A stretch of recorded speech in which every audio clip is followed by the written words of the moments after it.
మహబూబాబాద్ జిల్లా కందికొండలో ఉధృత పరిస్థితి నెలకొంది. అంబేద్కర్ జయంతి రోజు విగ్రహం ధ్వంసమైంది. జయంతి సందర్భంగా ఆవిష్కరించాల్సిన రోజే విగ్రహాన్ని గుర్తు తెలియని వ్యక్తులు ధ్వంసం చేశారు. ముఖభాగం పూర్తిగా ఛిద్రమైందని గ్రామస్తులు ఆవేదన వ్యక్తం చేశారు. దీంతో పెద్ద ఎత్తున నిరసనలు తెలిపారు. నిందితులను వెంటనే పట్టుకుని కఠిన చర్యలు తీసుకోవాలని డిమాండ్ చేశారు.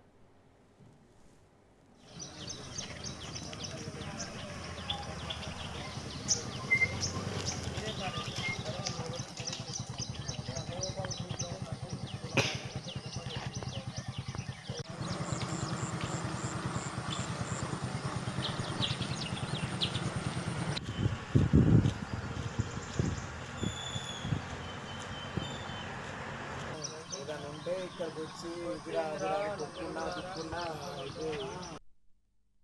మేము అంబేద్కర్ కమిటీ ఆధ్వర్యంలో అంబేద్కర్ యూత్ అందరూ కలిసి అంబేద్కర్ జయంతి జరుపుకోవాలనుకున్నాం.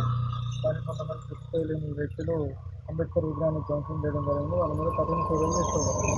మేము అంబేద్కర్ కమిటీ ఆధ్వర్యంలో అంబేద్కర్ యూత్ అందరూ కలిసి అంబేద్కర్ జయంతి జరుపుకోవాలనుకున్నాం. కానీ కొంతమంది గుర్తు తెలియని వ్యక్తులు అంబేద్కర్ విగ్రహాన్ని ధ్వంసం చేయడం జరిగింది. వాళ్ళ మీద కఠిన చర్యలు తీసుకోవాలి.